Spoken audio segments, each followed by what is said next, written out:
Hello everyone. आज है 5 अक्टूबर 2023 और आज हम डिस्कस करने वाले हैं इंडियन एक्सप्रेस और द हिंदू के इम्पॉर्टेंट आर्टिकल्स। तो बिना किसी देरी के फटाफट शुरू करते हैं। तो पहला है हमारा केमिस्ट्री में नोबेल प्राइज़ दिया गया। जी हाँ, नोबेल प्राइज़ अब ये किसको मिला है? ये मिला है Moungi Bawendi, Louis Brus and Alexei Ekimov. अब इनको क्यों मिला है? For the discovery and development of quantum dots. Quantum dots होते हैं ना, उनके डेवलपमेंट और डिस्कवरी के लिए इन तीनों को केमिस्ट्री में नोबेल प्राइज़ दिया गया है। अब देखते हैं क्वांटम डॉट्स क्या होते हैं। बेसिकली क्वांटम डॉट्स मतलब कि यूँ मान लो कि कोई भी मैटर होता है तो वो किस तरह से एक्ट करेगा, किस तरह से बिहेव करेगा, किस पर डिपेंड करता है, उसके इलेक्ट्रॉन्स के मूवमेंट पे, उसके प्रोटॉन्स पे वगैरह वगैरह पे। लेकिन क्या होता है ना कि कुछ मैटर जब बहुत ही नैनो स्केल पे उनको रीड किया जाए तो वो बहुत ही अलग तरीके की यूनिक ऑप्टिकल और इलेक्ट्रॉनिक प्रॉपर्टीज़ रिवील करते हैं। जैसे कि अगर उनके अलग अलग साइज़ के पार्टिकल्स लिए जाएँ बहुत छोटे छोटे, तो वो अलग अलग कलर्स शो करते हैं। ठीक है, जैसा कि इस फिगर में भी शो कर रखा है हमने, ये रहा। ऑल राइट, तो इसके अलावा तो अब ये जो इतने नैनो स्केल पे बहुत अलग अलग प्रॉपर्टीज़ शो करते हैं, बहुत डिफरेंट टाइप की, तो ये बहुत काम आ सकती है, बहुत जगह जगह एप्लीकेशंस हो सकती हैं इनकी। जैसे कि सोलर सेल्स में, या फ्लोरोसेंट बायोलॉजिकल लेबलिंग में, या डिस्प्लेज में, या मेडिकल इमेजिंग में। और उसके अलावा quantum cryptography, quantum encryption, pollutant removal में, इन्वायरमेंट के, डिजीज़ डायग्नोस्टिक्स में। तो देखिए कितना इम्पॉर्टेंट होता है ये क्वांटम डॉट्स। इनफैक्ट जो हमारी क्यूलेट डिस्प्लेज होती हैं उसमें भी क्वांटम डॉट्स का ही यूज़ होता है। All right, quantum dots are now used to eliminate computer monitors and television screens based on QLED technology. Even biochemists and doctors also use them to map biological tissues. तो यानी कि medical field में भी ये काफ़ी help आ रहा है। और उसके अलावा ट्रांजिस्टर्स हो गए, sensors, drug delivery, water purification etcetera में भी ये यूज़ आता है। अब बेसिकली ये बना किसका होता है? मेनली ऐसे मटेरियल्स का बना होता है, कैडमियम सेलेनाइड, कैडमियम सल्फाइड, या बाकी के अलग टाइप के जो सेमीकंडक्टर मटेरियल्स होते हैं उन सब का बना होता है। ऑल राइट, तो ये हो गया हमारा आज का पहला आर्टिकल। दूसरा आता है एनफोर्समेंट डायरेक्टरेट पे। बेसिकली सुप्रीम कोर्ट का एक ऑर्डर आया है जिसमें उन्होंने बोला है कि एनफोर्समेंट डायरेक्टरेट को रिटर्न कॉपी देनी ही पड़ेगी कि किस ग्राउंड पे आप किसी को अरेस्ट कर रहे हैं। क्यों? क्योंकि बेसिकली जो ये PMLA है, prevention of money laundering act, ये थोड़ा एम्बिग्यूअस था इस रिगार्ड में। जैसे कि ये देखो, ये लिखा है prevention of money laundering act 2002 का जो सेक्शन 19(1) है, उसमें था कि ED need to inform the arrested person about the grounds of arrest. अब इन्फॉर्म तो कैसे भी हो सकता है। अब कुछ केसेस में तो उनको कॉपी दी जाती थी रिटर्न, और कुछ केसेस में उनको ओरली ही बता दिया जाता था। तो ये काफ़ी एम्बिग्विटी क्रिएट कर रहा था। उसी को हटाने के लिए सुप्रीम कोर्ट ने ये बोल दिया कि आपको रिटर्न कॉपी बतानी ही पड़ेगी, देनी ही पड़ेगी कि किस ग्राउंड पे आप किसी को अरेस्ट कर रहे हैं। लेकिन ये बेसिकली एनफोर्समेंट डायरेक्टरेट होता क्या है? ये एक मल्टी डिसिप्लिनरी ऑर्गेनाइजेशन है। इसके बहुत सारे काम होते हैं। मेनली इसका काम होता है कि इन्वेस्टिगेट करे मनी लॉन्ड्रिंग से रिलेटेड केसेस को, या फिर जो काफ़ी फॉरेन एक्सचेंज लॉज होते हैं उनसे रिलेटेड ये इन्फोर्समेंट डायरेक्टरेट काम करता है। आता किसके अंदर है? ये डिपार्टमेंट ऑफ रेवेन्यू के अंदर आता है, मिनिस्ट्री ऑफ फाइनेंस के। हेडक्वार्टर्स इसका न्यू दिल्ली में है।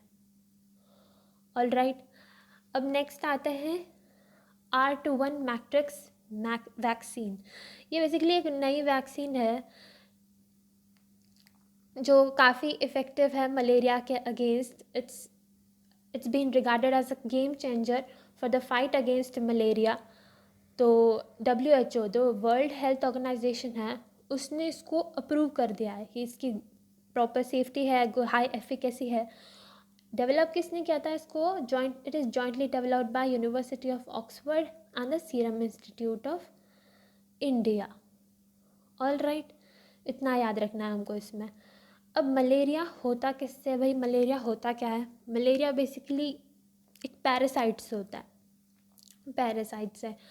और कोई मच्छर किसी इन्फेक्टेड आदमी को काट लेता है तो वो खुद इन्फेक्टेड हो जाता है और फिर दूसरे इंसान को काट लेगा तो वो भी, उसको भी मलेरिया हो जाएगा। और कौन सा मस्कीटो स्प्रेड करता है ये वाला फीमेल एनोफिलस मस्कीटो। और सिम्टम्स क्या क्या होते हैं मलेरिया में? फीवर हो जाएगा, फटीग, वॉमिट हो सकती है, हेडेक या शेकिंग चिल्स भी हो सकते हैं। तो इतना तो याद रखना ही है for our exam perspective. Sikkim, Sikkim की बात करें तो वहाँ पे कुछ फ्लड्स आए, काफ़ी फ्लड्स आए, जैसे कि हम न्यूज़ में देख ही रहे होंगे काफ़ी 1-2 दिन से। तो फ्लैश फ्लड्स इन सिक्किम, फ्लैश फ्लड्स इन सिक्किम तीस्ता रिवर।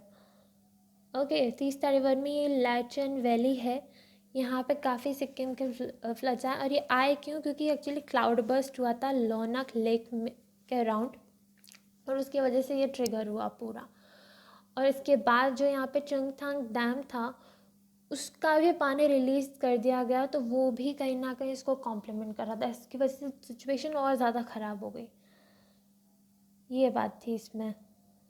और तीस्ता रिवर की एक बार लोकेशन इसमें देख लेना, क्योंकि तीस्ता रिवर में ही फ्लैश फ्लड्स हुए हैं। तो ये देखो यहाँ पे ये तीस्ता रिवर है, ये बेसिकली ब्रह्मपुत्र की ट्रिब्यूटरी है और ओरिजिनेट होती है हिमालयाज़ में नियर चंगथांग, सिक्किम में ही ओरिजिनेट होती है। And it flows to south through the West Bengal before entering the Bangladesh. ये बांग्लादेश है, यहाँ पे एंटर होने से पहले ही ब्रह्मपुत्र में मिल जाती है। ऑलराइट, इसके अलावा तो बस इतना ही है इसमें। अब आते हैं ओडिशा सर्वे पे। हमने आई थिंक 1-2 दिन पहले देखा था कि बिहार में कास्ट सर्वे हुआ था, जिसके फाइंडिंग्स आए थे कि वहाँ पे अराउंड 63% बिहार की पॉपुलेशन का ओबीसी और एक्सट्रीमली बैकवर्ड क्लासेस हैं। अब उसी तरीके का सर्वे उड़ीसा में भी हुआ और उसमें आया कि अराउंड 46% वहाँ की पॉपुलेशन ओबीसी में है। ठीक है, अब ये काफ़ी सारे स्टेट्स ये डिमांड रेज कर रहे थे कि ओबीसी कास्ट सर्वे करवाओ, जिससे पता पड़े कि ओबीसी की एक्चुअल में पॉपुलेशन क्या है। क्योंकि मेन तो हम उसी डेटा पर रिलीज़ कर रहे हैं जो मंडल कमीशन ने बताया था 1980 में। उसके अकॉर्डिंग था कि 52% पॉपुलेशन है पूरे इंडिया में, मतलब पूरे इंडिया की जो पॉपुलेशन है उसका 52% ओबीसी कॉन्स्टिट्यूट करता है। लेकिन कुछ लोगों का कहना है कि वो इंक्लूडेड नहीं है ओबीसी में, लेकिन आने चाहिए, मतलब उनको उतने बेनिफिट नहीं मिल रहे ओबीसी से, रिजर्वेशन से। तो इसी पे पूरी पॉलिटिक्स चल रही थी। और कुछ बाकी के स्टेट्स जिन्होंने करवाया था, तो बिहार तो हमने बताई है, एमपी, महाराष्ट्र, हरियाणा। अब 1931 तक जितने भी सेंसस हुए थे उसमें तो कास्ट डेटा होता था, लेकिन उसके बाद नहीं लिया था हमने कास्ट से रिलेटेड डेटा। ऑल राइट, और जो सोशियो इकोनॉमिक कास्ट सेंसस हुआ था 2011 का, जिसमें लोगों की फैमिलीज़ की इकोनॉमिक स्टेटस से रिलेटेड क्वेश्चंस पूछे गए थे, जैसे कि कितना प्रॉपर्टी आप ओन करते हो, क्या क्या असेट्स ओन करते हो, कौन सी कास्ट से बिलोंग करते हो।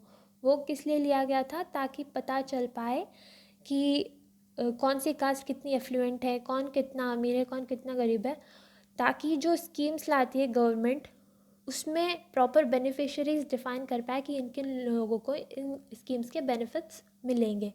लेकिन इस सोशियो इकोनॉमिक कास्ट सेंसस का कास्ट वाला जो डेटा था वो पब्लिश ही नहीं किया गया, क्योंकि उसमें गवर्नमेंट का कहना था कि कुछ फॉल्टी मेथड्स यूज़ किए गए थे, जिसकी वजह से वो डेटा अनरिलायबल हो गया। ये बात थी।